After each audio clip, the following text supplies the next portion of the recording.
How's it going, everybody? I'm Jason of Jason's Realm here, and today I am here with a quicker video, but it's a video that I'm a little bit late on the ball on, but I still want to make it anyway.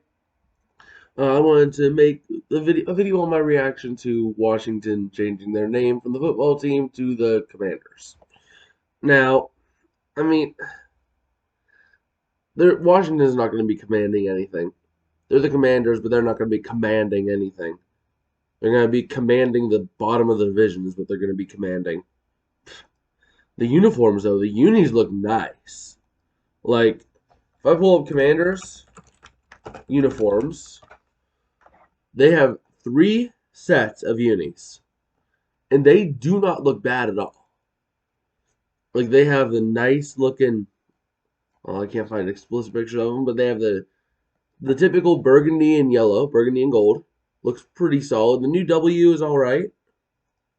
And then they have the nice all white, nice clean white.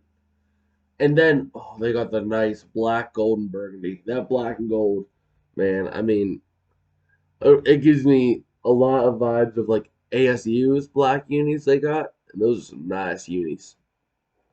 Now, will this turn around the team? No, they're still going to suck.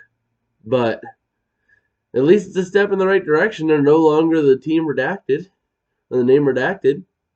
They're no longer the no names. But yeah, in other news around the NFL, Tom Brady has officially retired after a long 22-year career. And actually, he did something a bit controversial. In his message or his retirement letter, 7 pages, not a single mention of anyone in the Patriots organization. Very interesting, and stirred up a lot of controversy. Now, I think that Tom Brady owes a lot to the Kraft family and the Patriots organization because if he went anywhere else, he wouldn't have had the dynasty he did. He wouldn't have had the career he did. So Brady owes a lot to them. He owes a little bit to the Bucs, but he owes a lot more to the Patriots. And yet he mentioned the Bucs so many times, but didn't mention the Patriots once. That is kind of unfortunate. I kind of feel for the Patriots right now, and Patriots fans, like, why aren't they mentioning you? I don't know. It kind of sucks, but that's what he did. And we also have a lawsuit being filed against the NFL and 3 teams by Brian Flores after being fired by the after being fired by the Dolphins.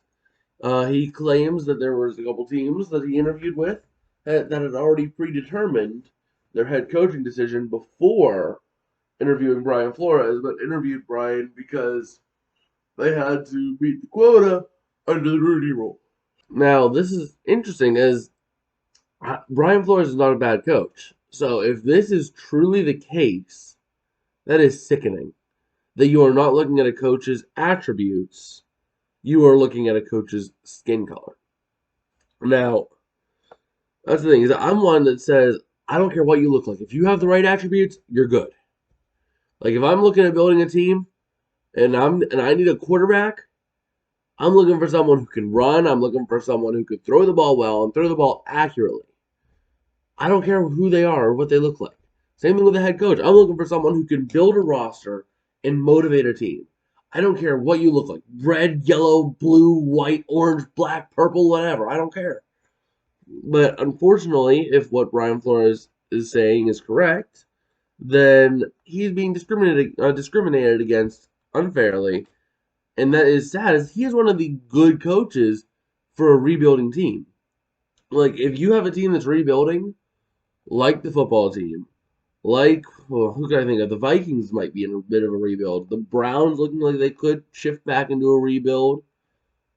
The Steelers potentially. I mean, I'm not saying all these teams need new head coaches, but some of them who are going through that, like the Texans and the Jaguars, could really benefit from a coach like Brian Flores. Because Brian Flores was able to turn that Dolphins team around really quickly and held that team really to a really strong. They were able to hold the team to a really strong situation comparatively. Like he turned the Dolphins into contenders after just a few short years. So I don't know what's wrong with that, but yeah, that's what's been going on with the Brian Flores situation, and that is About all I can see here, there's apparently an all Brady team, so that is very interesting. But yeah, I guess then I will get you guys in a couple days with power rankings. I have my 32 team power rankings made. I just need to be able to come up with like little reasons why and make it brief. So yeah, I guess if you like the video, smash like, smash subscribe, all that fun stuff. Ring the bell, and I will see you guys next time. Peace out and have a good one.